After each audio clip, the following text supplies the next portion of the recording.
Hey guys, Tbull here. Today we got a new look at the Ognevoi. We got Splendento in the pilot seat this time.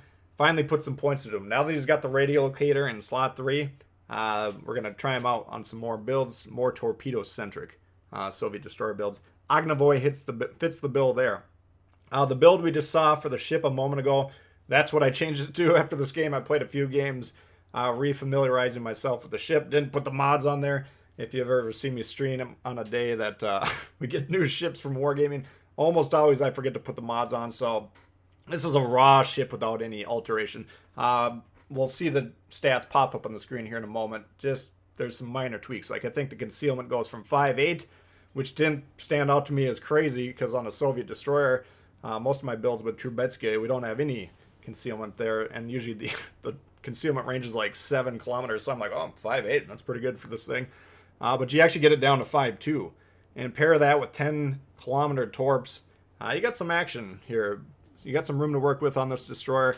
Definitely, if you got enough commander resources to afford 2 Soviet destroyer builds, I would probably think about doing more of a torpedo-centric build on this one. If you're still leveling up all your commanders, don't put a bunch of points into one commander just for one ship. Run Trubetskoy. I know a lot of you guys take the time to actually adjust your commander builds before every match.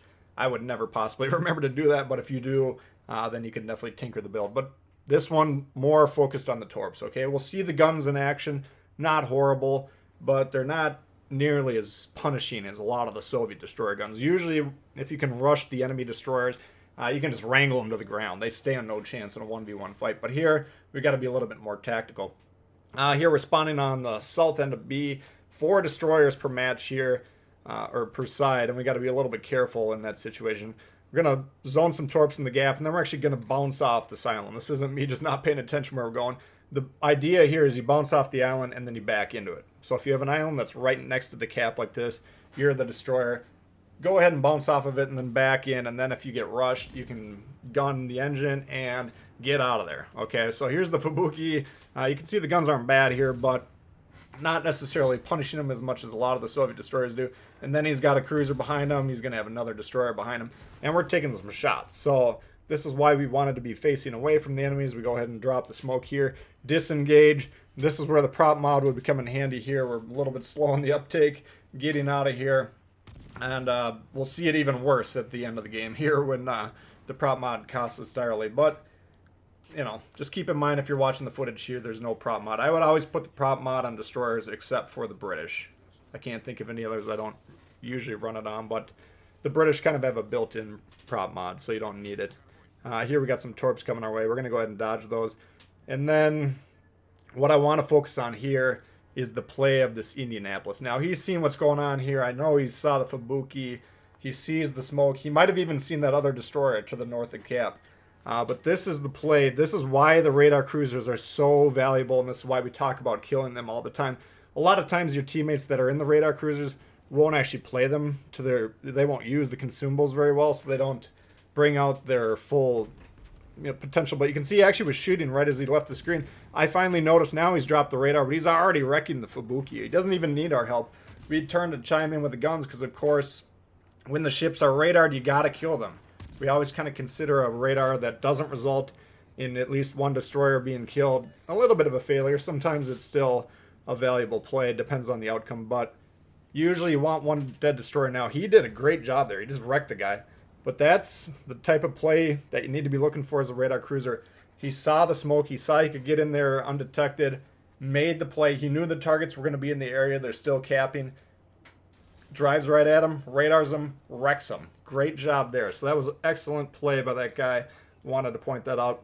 We can't really get into B yet. There's still a lot of pressure on that cap. So we're going to move over here and try and assist on A. We've seen this Maz over here. We're trying to counter him primarily. Put some torps down on the gap. We got very quick reloading torps on this. I did want to point that out. Initially when I played this ship, I had the longer reload torps.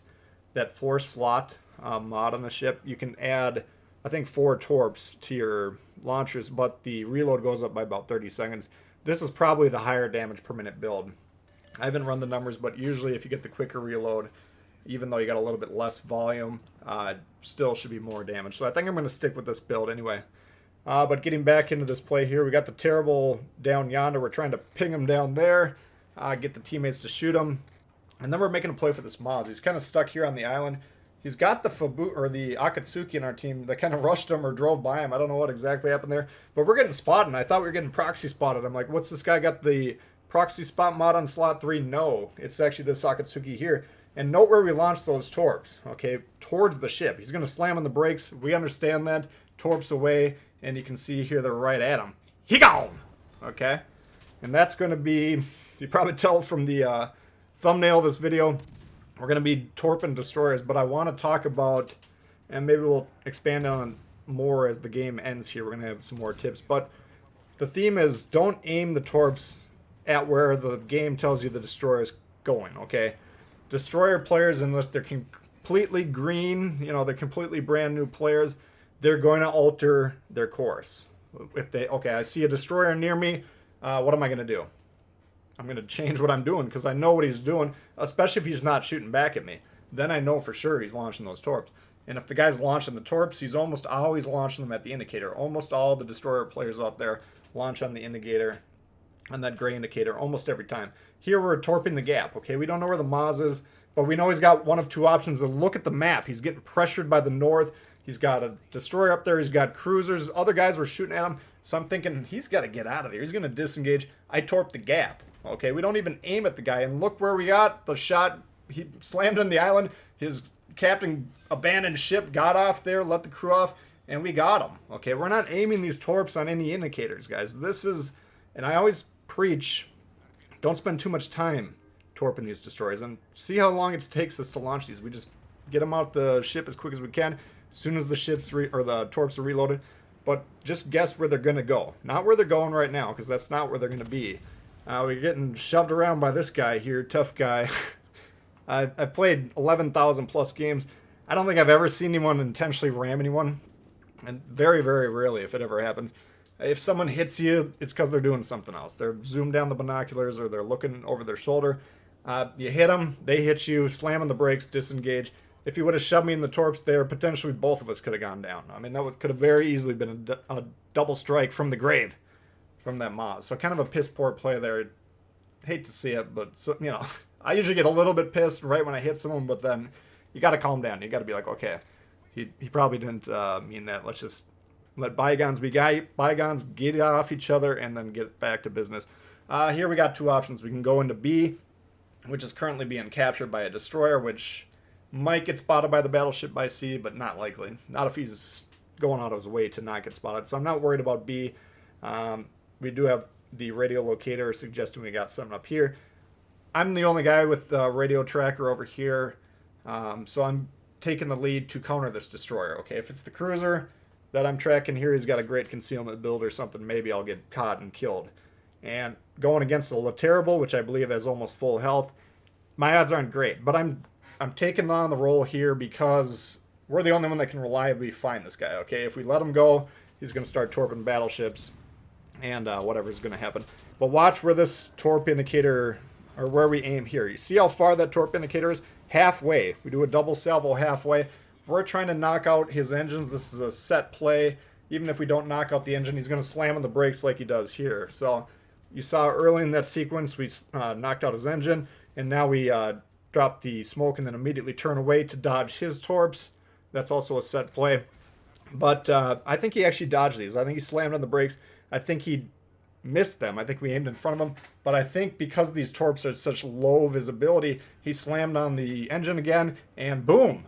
Down he goes for another. He gone! So that's 2 depth strikes, 3 destroyers torp there, and none of those puppies were aimed on the indicator, and none of them took more than 2 seconds to launch, okay? So that's where most of the destroyer players are coming up short. And here's where we're coming up short because we don't have the prop mod. And holy God, we're going down there. Okay, but getting back to the Destroyer v Destroyer fight, which is what this is going to be mostly about. Get those torps in the water. Don't aim them on the indicator because that's not where the Destroyer is going to be when the torps get there. Aim them anywhere else. You know, your guesses will become more educated over time as you get experience. But if you're taking 10 seconds to line up these perfect shots on the indicator, as soon as the guy knows that a destroyer is near him, he's going to turn around and go the other way. Now you've missed the torps, And if he's been shooting you the whole time, now you're down big on HP, and now you're about to go down permanently for the big dive, deep dive into the bottom of the ocean, I guess you would say, whatever you want to label it. But that's common. We harp on it all the time. Get those torps in the water, resume shooting the guns. Okay, so that's my tips for the Destroyer v Destroyer and how to torp them, because I know we all want to torp them, and you do want to launch the torps, but get them out as quick as you can. As for the Ognevoi, hopefully you got a gist of it there. I mean, this is going to be a high-scoring game relative to the rest of the team. Not a high-damage game. Effective game, though. Of course, we killed 3 destroyers. But hopefully you got the gist of it. Like, we got decent guns, but they're not overwhelming, punishing Soviet guns just due to the lower volume. Torpedoes, much more functional. When you set the ship up properly, you can get great concealment builds. I got a max level base, 16.4. Keep that in mind.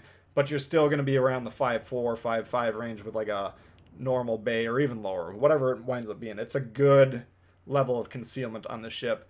Good torp range, slow in the water. Okay, I got 60 knots with my build, which is one of the reasons we're using Splendento. He's got the option to spike the torps a little bit, but different type of a play style than your average Soviet destroyer. I think it's a nice change of pace, though. So I enjoy the ship. I did regret it when they took it away from me the first time. We got it for a week-long test drive. This time, I think they're going to let us keep it. They didn't say anything about it being on loan this time, so hopefully we'll get to keep it because I do enjoy the ship. And I want to note the camo. This is the special camo. I think it's the Halloween camo. This one I actually got in a crate the other day. I thought I got the ship because I did the bulk crate open, and I saw Ognevoi before I closed the screen. So I'm like, yes! And then I'm looking at my port. Where is the thing? No ship. So I actually sent the Wargaming reps a message. I didn't get the ship. I got a bug or something.